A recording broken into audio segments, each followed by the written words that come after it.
Bueno, pues, com tots sabeu, soc Rubén Collado, tinc 35 anys, soc de Puçol, me dedico al món comercial des de fa molts anys i a nivell personal estic casat, estic a l'espera també de ser pare i mai m'havia dedicat a la política activament.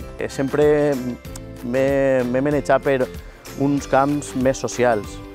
He estat molt vinculat a júniors, continuo vinculat a la meva parròquia i sempre he tingut una gran vocació de servici als meus iguals.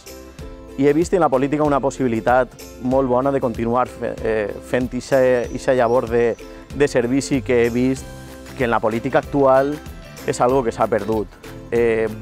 M'agradaria que vosaltres ens ajudareu a continuar fent aquest projecte de servici als nostres ciutadans.